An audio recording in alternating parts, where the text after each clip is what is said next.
Everyone, it's just gone 10 o'clock and I am recording my second Wheel of Time video of the day. And why, you ask, why am I recording a second Wheel of Time video of the day? Well, for two reasons.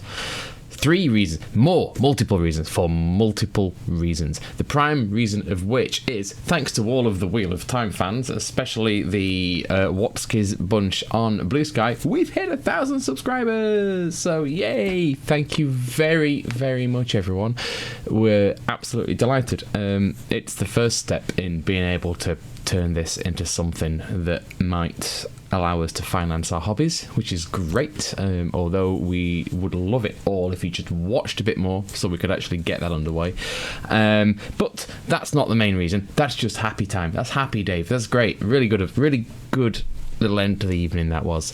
But what is really good is we've got more What Wednesday content. It's been relentless today. It's been great.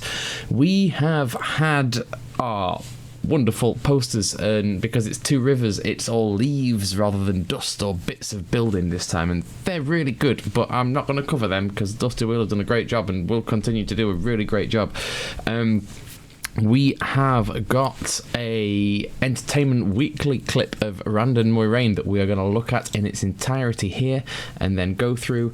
There has been a glorious clip of Shore and Kai Alexander coming out of the studio, getting into a car and just being giddy. Now, I don't know what they were drinking beforehand, but if that's not alcohol induced, then that's just the happiest video of the whole thing. So that's great.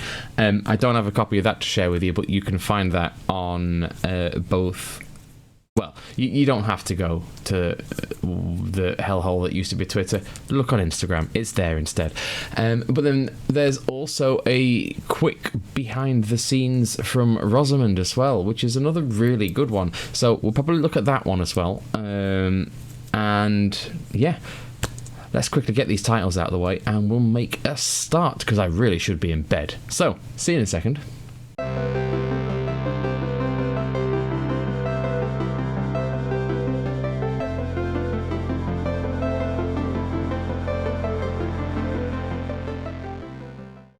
So, we will get right to it then. This is the, did I say Entertainment Weekly? It might be Entertainment Today. I don't know. It's not a W down there, is it? That's T. So, we'll say it's Entertainment Today, tonight, tomorrow. Entertainment and a period of time that is a day or a week.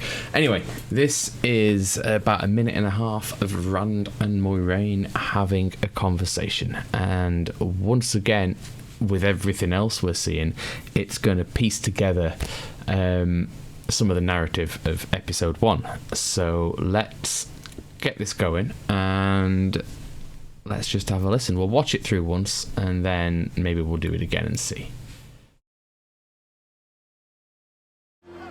On the slopes of Dragonmount shall the child be born. You've been studying the prophecies. There's a lot of contradictions, Moiraine. A lot of unknowns. Yeah, there is.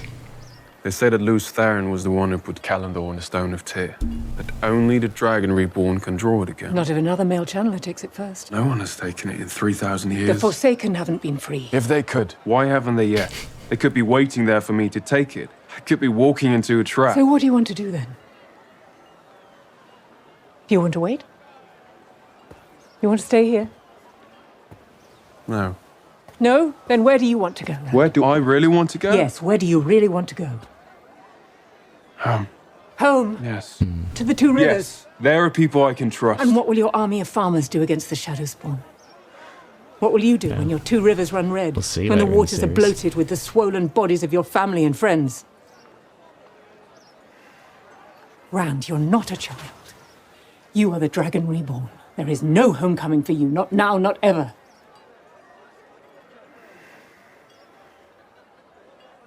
You don't tell me what to do anymore.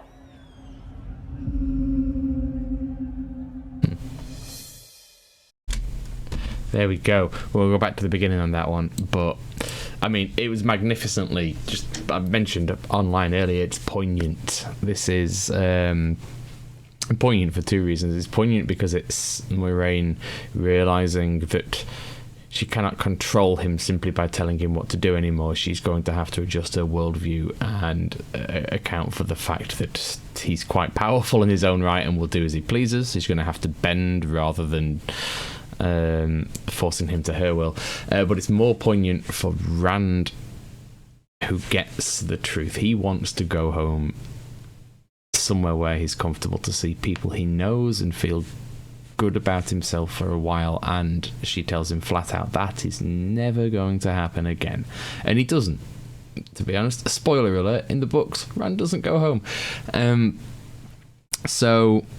But what is good is the line about what will your army of farmers do against the Shadow Spawn, and I will tell you now, we will see that in this series, and I think they're going to do a good job with it. But let's go through. I think I've mentioned the main things already, but we can watch this again, can't we? Can we watch? Yeah, we can watch this again. Let's stick it on, and we'll stop it if we need to as we go along. But yeah, here we go. On the slopes of Dragonmount shall the child be born. You've been studying the prophecies. He's been on the Carathian cycle, which is good, because this is how he starts to piece things together. He starts to read what the world and the prophecies expect him to do. A lot of contradictions, Moiraine. Yes, there are. A lot of unknowns. They say that Luce Theron was the one who put Calendar in the Stone of Tyr. See, first mention of Calendar. She's a bloody great, powerful beast of a Sarangreal. But again, with the teasing and the talking about Tyr, we are not going to see Tyr this year. That only the Dragon Reborn can draw it again. Not if another male channeler takes it first. No one has taken it in 3,000 years. The Forsaken haven't been free. If they could, why haven't they yet? They could be waiting there for me to take it. He makes a very, very valid point, one that calls back quite nicely to the books. But also that hint that no one's taken it, because the Stone of Tyr does not fall. It is impregnable. It is not something you can just take unless you're a small party of Aiel and Matrim Cowthan. But it sort of suggests that the Forsaken don't need to take it, and they don't, because, well, they can just turn up wherever they like. We've seen them vanish and appear, and if you can do that and just walk right into the heart of the stone and pull the sword, then why wouldn't you, unless you're laying a trap for somebody? You'd be walking into a trap. So what do you want to do then? Trap. That's a moment there. See, again, she's exasperated, but she realises she's going to have to ask him what he wants, and then see how she can guide that to her advantage. You want to wait? You want to stay here? But she's No. petulant with No? it. Then where do you want to Angry go? with it. Where do I really want to go? Yes, where do you really want to go? And he says that with such almost regret. He knows he can't go home, but he's put his bait in her almost. Home, Yes. to the Two Rivers. Yes. There are people I can trust. And what will your army of farmers do against the Shadow Spawn?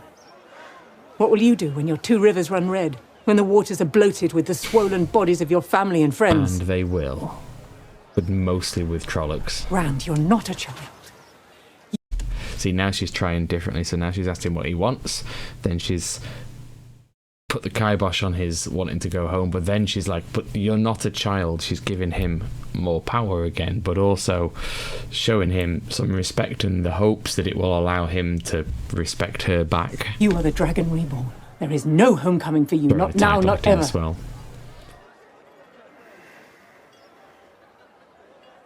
You don't tell me what to do anymore.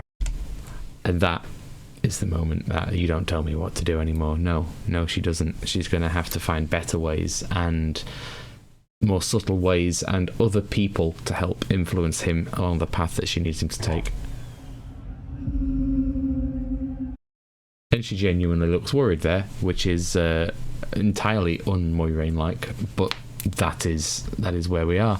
So yeah, brilliant extra clip. How does it all fit together is the question, because this looks to be the same inn. This looks to be very similar, I think, to the inn where she gives them all a little dressing down and tells them to hide the weapons, cover the hair, and behave and don't be idiots. And Matt immediately goes and buggers off and takes the boys with him on a drink. So this is an evening. It's tricky to work out. Now, for me, I had a great suggestion actually in the comments, which I will share with you now from my previous video from Landmandragoran 8072 themselves. Thank you very much for the comment. And they just said they feel like this might be before the shredding, and I agree at this point, because why is Nynaeve in the group? And so on the way into the city, they think there's some scare with an Aes Sedai that shakes her and makes Moiraine worry.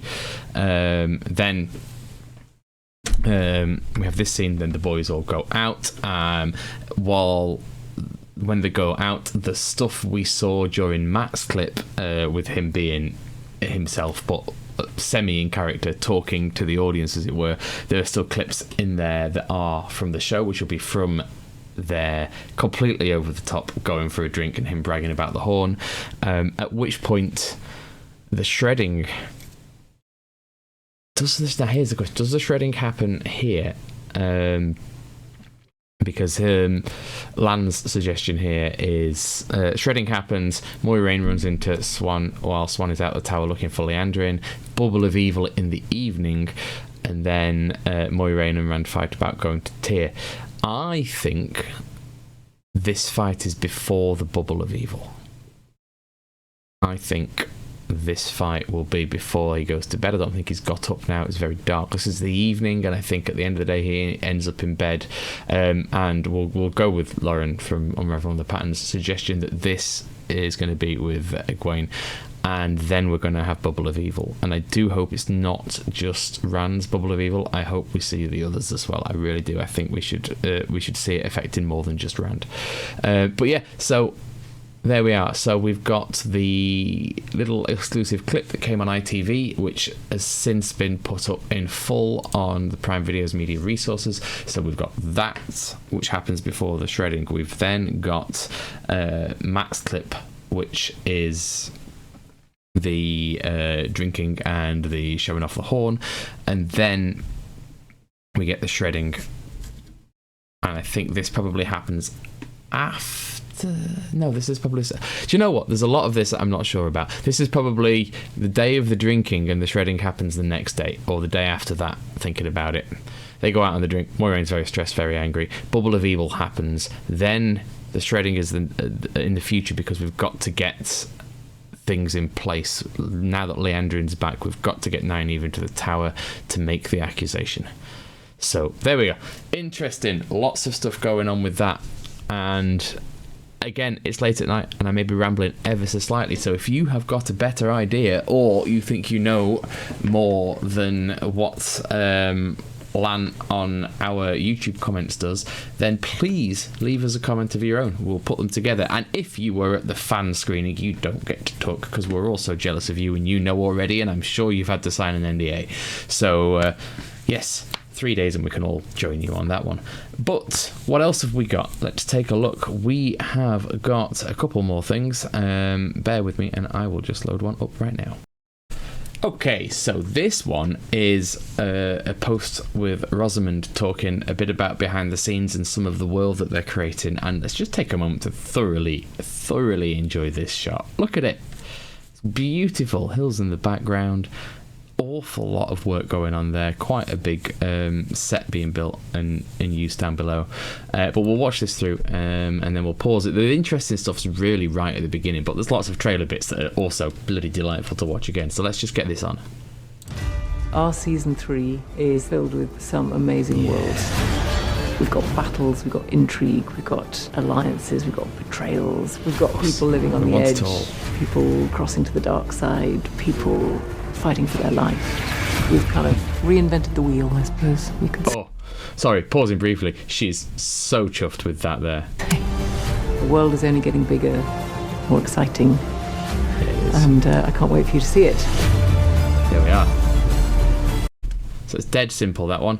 There's nothing really anything else. But what we do have, we'll go right back to the beginning and just start again. Our season 3. This bit here, which looks to be a hold in the Isle Waste.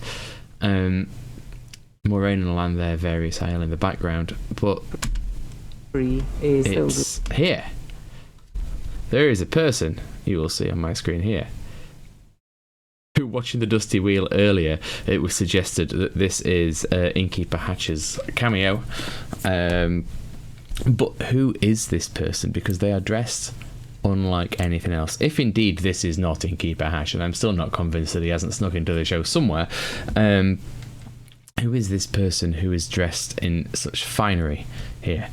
Because it is not like anything else we've seen, and it is in an Isle hold, but it looks to be very much the sequence where Rand and Egwene are lying on the floor next to each other, and he's sitting up and she's standing up, and this person is in the dream. So Dreamwalker, or someone who's woken them up, actually there in the hold. Could this be Asmodean? Perhaps. I think that would be great. I think that would be ideal. We've been waiting for that for a while. If not Asmodean, then who? I feel like it's got to be a Forsaken or somebody, because look at the outfit is so different. It's just hugely different. I'll very quickly put it full screen. Hang on, take a look at that. So it's got all this gold finery and shaping, and they are dressed all in black. So who is it? Who could it be in this version of things? I've just gone to the wrong thing. Bear with me. There. So yeah, I don't know. I'd like it to be Asmodean. Could it be somebody else? If it's somebody else, who is it? Is it Mazrim Taim? If so, why? Although that would be interesting to speed things up. Is this before Ruidian or after Ruidian? Is there about to be a Shadow Spawn attack on this place when they actually wake up? I don't know, but it's really interesting, and yeah, a little snippet there that gives away a little bit more. I don't think there's anything else in this. Let's just quickly go through it. Some amazing worlds. No, we're back to everything else now, so it is literally just that. And that person is looking down at Rand. I imagine this is during the shot, so if that person is looking down at Rand, or at least they're prepping for a shot, because there's a lot of people walking around on set, and Rand's looking up, there's a conversation going on, their hand is out as if to suggest that he's gesturing towards them. It's potentially a cane in his hand, or a hammer perhaps, I don't know. It'd be great if it was a musical instrument, because that'd definitely give us Asmodean. But Asmodean is crucial to the story and to Rand's development, and so far, no sign. So, really hoping we see him, or find an interesting way to bring him in. And I mentioned Mazrim Taim earlier, actually, and given that Rafe has said that the show does sometimes combine characters and concepts to make it simpler, where those characters and concepts are similar, such as Matt getting his memories from the Horn, because once they made him a hero of the Horn, it was odd to give him his memories via a trip through a certain redstone doorway, and why they've merged Amis and Bear into one character. Is this perhaps a case that Rand, who, again, spoilers here, learns a lot of the One Power from Asmodean first and then Mazrim Taim later? Is it possible that they have merged the two of them into Taim? Who knows? I don't know, but it's another one to definitely consider. But that clip was a really good one, because it gave us that tiny snippet amidst all of the other stuff that was just stuff we'd seen before. Right then, so I'm going to leave it there because it is getting late. The only other thing I think we've got to mention is that the Wheel of Time is clawing its way back up the rankings on Prime Video globally. What series put this one out earlier as a picture? It was 14th. It is now in 6th, so it's just outside the top 5, and it is absolutely getting back up there, which is great news ahead of the new season. So if you'd all just please watch and watch and watch again, and maybe leave it on when you go to bed so that, you know, the dust mites in your sofa can watch. Anything, really. Let's just get it watched. Let's make sure that we do everything we can to ensure a third season. A third season? No, let's do everything we can to ensure a 4th season of this show, because this one's looking great. Right, clearly I'm talking absolute nonsense. I'm going to bed. thank you so much, everyone, for getting us over that magical 1,000 subscriber number. We are gonna do something special about it, probably at the weekend during our D&D campaign, where we're all live and together, so please come and join us for that. In the meantime, please, if you haven't already, join those 1,000 people who have liked, subscribed and shared this video with their friends and the rest of the videos on our channel, and join the party. And look out, in the future we'll be putting some form of Discord together where we can talk to you all and you can make suggestions and we can share all the things we love, which is not just Wheel of Time. We're massive nerds across the whole spectrum: TV, movies, tabletop games, role-playing, Warhammer, yeah, Warhammer, that thing, Magic the Gathering, goodness me, all of it. Come and join us when we give you a link. And yeah, in the meantime, take care, guys. We'll see you soon.